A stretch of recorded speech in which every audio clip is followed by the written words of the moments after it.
utiliser le cumul d'eau que vous avez dans votre corps durant des années. Et ça permet de recycler l'eau que vous avez dans votre corps. Il m'a expliqué, dit qu'il y en a qui ont dit, le corps va utiliser le cumul d'eau que vous avez dans votre corps durant des années. Et ça permet de recycler l'eau que vous avez dans votre corps. Il m'a expliqué, dit qu'il y en a qui ont de l'eau depuis 30, 40 ans, en jeûnant, cette eau qui est ancienne est utilisée par l'organisme, et puis lorsque vous allez rompre le jeûne, vous allez boire, vous allez renouveler votre stock.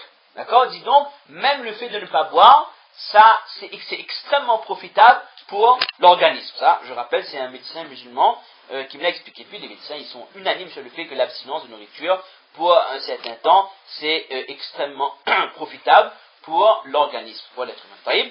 Et d'ailleurs, si on devait jeûner plus qu'une journée, là, ça aurait été néfaste, certainement. Là, ça aurait été néfaste de ne pas boire pendant plus d'une journée. C'est pour ça que le prophète a interdit aux Sahaba de jeûner 2 jours consécutifs. Le prophète, lui, le faisait. C'est arrivé que le prophète jeûnait 2 jours sans rompre le jeûne. Et les Sahaba, ils croyaient qu'eux aussi pouvaient le faire. Là, le prophète a dit que ne le faites pas. Parce que moi, Allah me nourrit et Allah me donne à boire. C'est-à-dire que le prophète, il y a des ressources, il y a des spécificités que le prophète a par rapport à sa communauté. Ça, c'est plus une date d'observer. C'est-à-dire, le prophète sallam, il obtenait son rosi directement de la part d'Allah sans qu'il avait besoin de manger et de boire.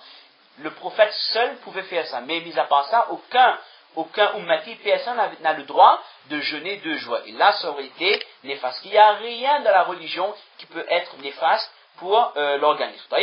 Et on rappelle le hadith.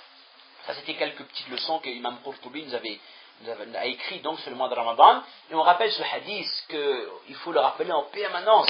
Le prophète sallam avait reçu une fois la visite d'une personne qui a dit que voilà, il y avait 3 jeunes qui se concurrençaient dans l'accomplissement des bonnes actions. Ils faisaient en sorte de faire le maximum de ibad, exactement comme vous vous concurrencez dans l'accomplissement des bonnes actions. Et 2 parmi ces jeunes, ils sont morts dans le chemin d'Allah. C'est-à-dire que c'est le plus haut grade, ils sont morts dans le chemin d'Allah. Tandis que le 3e a vécu 1 année en plus, et elle est morte, merci pour le fait de bailler comme ça, et elle est morte de mort naturelle sur son lit. Elle est morte de mort naturelle sur son lit. Et on a vu en rêve que la personne qui était morte en 3e position, donc de mort naturelle, elle avait un degré supérieur aux 2 autres. Alors qu'on aurait pensé le contraire, que ceux qui sont morts dans le chemin d'Allah, leur grade est élevé. Et on a demandé au prophète d'Allah, mais comment cela se fait? Le prophète a dit que mais c'est tout à fait normal. Le prophète n'est pas étonné, c'est tout à fait normal. La personne qui a vécu 1 année en plus, est-ce qu'elle n'a pas fait Kiza? Le hadith est dans le livre, Kiza Nusala, n'a-t-elle pas fait autant de namaz, tant de namaz en plus? Et le prophète a dit, n'a-t-elle pas fait un Ramadan en plus? N'a-t-elle pas jeûné 1 mois de Ramadan en plus que ces 2 autres amis qui sont décédés 1 année avant? Même s'ils sont morts dans le chemin d'Allah, mais celui-là, le 3e, il a eu 30 rosas en plus, 30 jours de jeûne. Et c'est ça qui fait, et le prophète m'a même dit que la différence qu'il y a entre eux, c'est comme la différence qu'il y a entre le ciel et la terre. Ça nous fait comprendre que un Ramadan, c'est énorme. Mais bien sûr, un Ramadan, si on le vit comme Allah l'a demandé, si on atteint les objectifs, ça nous propulse que le plan de Iman, ça nous propulse, ça nous approche d'Allah et ça nous éloigne de Shaitan et des pièges de Iblis, de Shaitan. Alors, dans le mois de Ramadan, lorsqu'ils expliquaient aux Sahaba le targhib, qu'il faut donner de l'importance à ce mois, l'objectif, bien sûr, c'était d'accomplir le maximum de ibadat. Et si on va lire quelques hadiths là, c'est pour qu'on comprenne que durant ce mois, nous nous fixons des objectifs d'accomplir le maximum de bonnes actions, sachant qu'une bonne action accomplie durant ce mois de Ramadan a plus de valeur que la même action accomplie dans les autres mois. C'est-à-dire sur le plan quantitatif, si nous voulons augmenter notre quota de sawab, si nous voulons que le jour de Qiyamah, que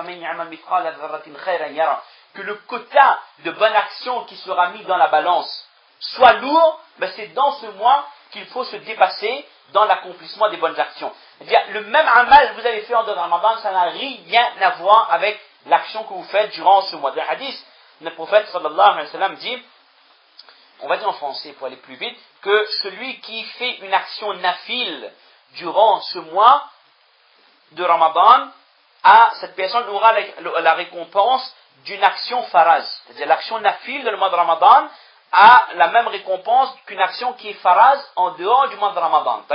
Et le prophète a dit que celui qui durant ce mois fait une action qui est faraz, Allah subhanahu wa ta'ala lui donne la récompense de kaman adda sab'ina farida. C'est comme si qu'elle avait accompli 70 actions faraz en dehors du mois de Ramadan.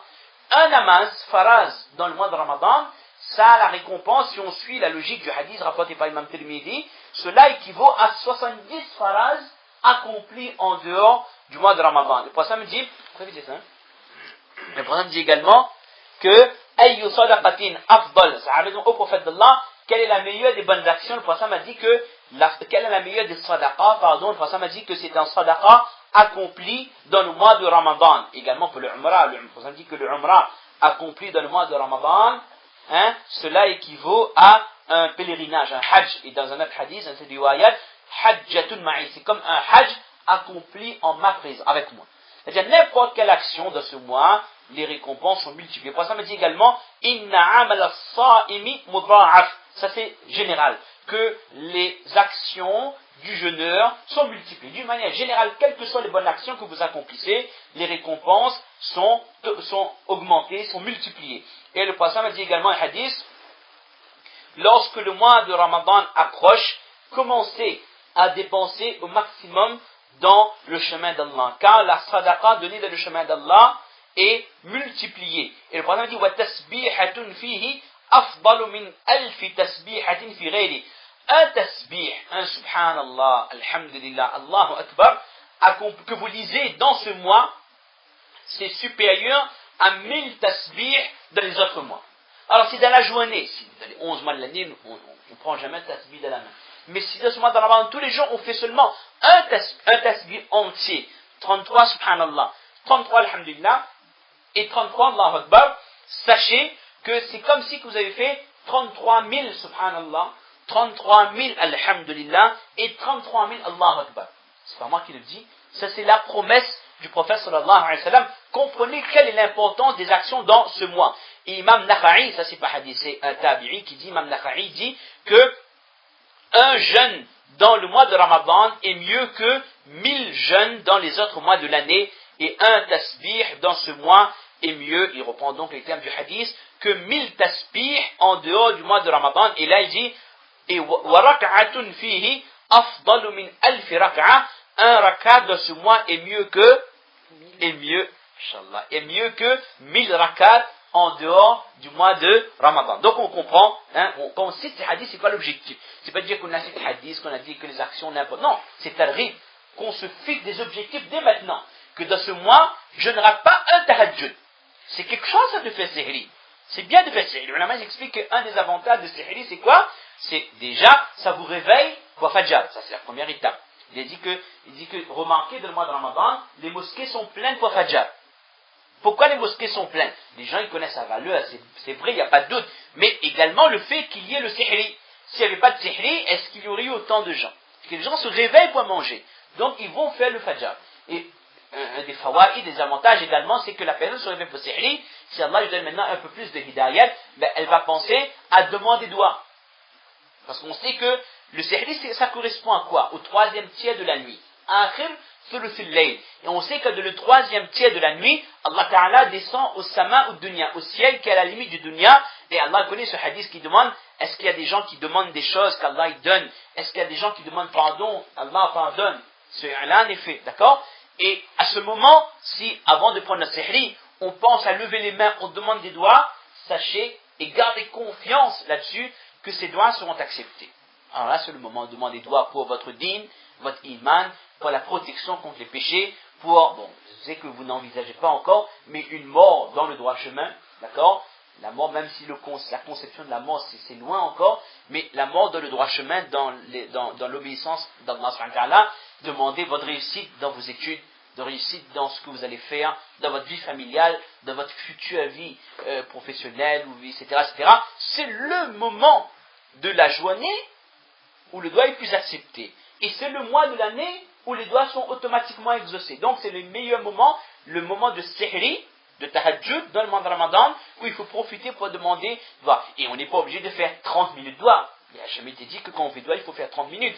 Il est mieux de faire tous les jours 5 minutes de doigts, que le premier jour nous fait péter 30 minutes de doigts, et puis les autres jours nous lèvent, et que les yeux, machin de les yeux, nous mangent quelque chose, et puis on va masjid. D'accord?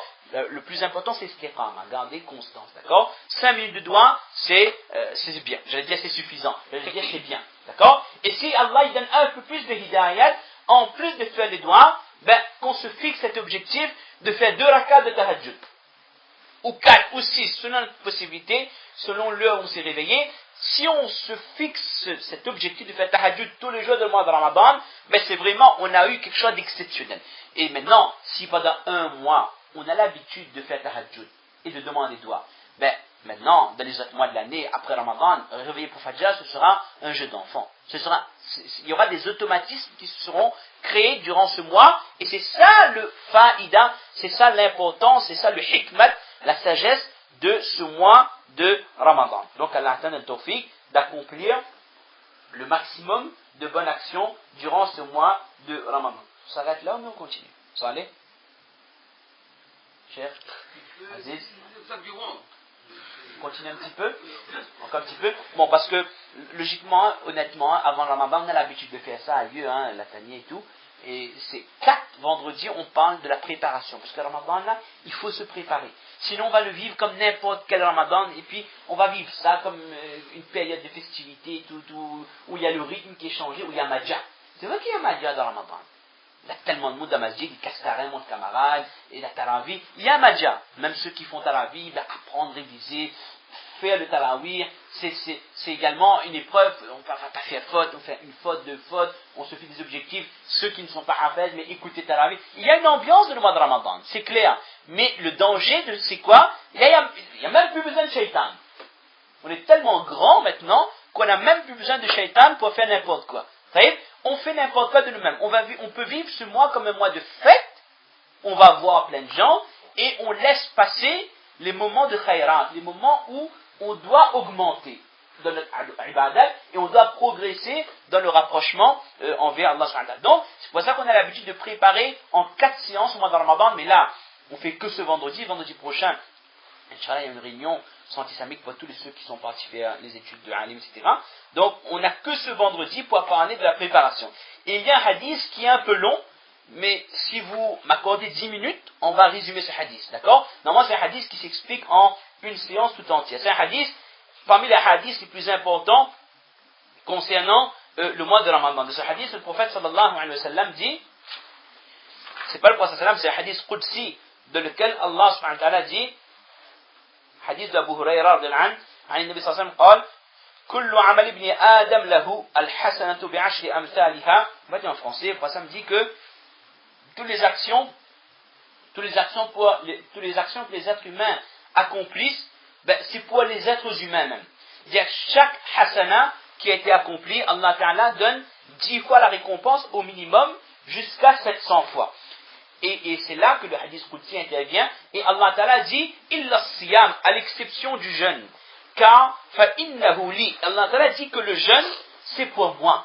Allah Ta'ala dit que le jeûne, ça m'appartient. Wa ana ajzi bihi. Allah Ta'ala dit, c'est moi qui en rétribue. Il y a n'importe quelle action, il y a n'importe quel amal, je veux dire, n'importe quel acte d'adoration, il y a un quota de sawab prédéfini. Et ce quota est limité. Soit vous obtenez 10 fois la récompense, ou alors selon votre degré d'investissement et de sincérité, vos efforts, vous pouvez avoir jusqu'à 700 fois. Mais ça ne dépassera pas ça. Il y a un quota de sawab comme un salaire pour une action. Mais Allah Ta'ala dit que sauf le jeûne. Allah Ta'ala dit que le jeûne, ça m'appartient. Les ulama, ils expliquent que lorsqu'Allah Ta'ala dit illa sawm fa innahu li, c'est un peu complexe, ça. Là on rentre un peu dans les ilms de aqaïd. Il dit que lorsqu'Allah Ta'ala il fait idafa. Que ça veut dire mudaf ilayh? Combien de temps Revel explique ça? Mudaf ilayh, annexion. Premier terme, deuxième terme. Le mudaf, quand Allah Ta'ala il fait idafa.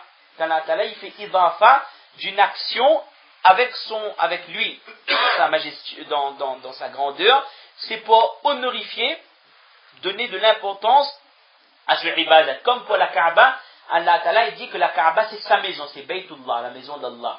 D'accord? Il y a idafa, il y a un rapport entre la maison et Allah Ta'ala. D'accord?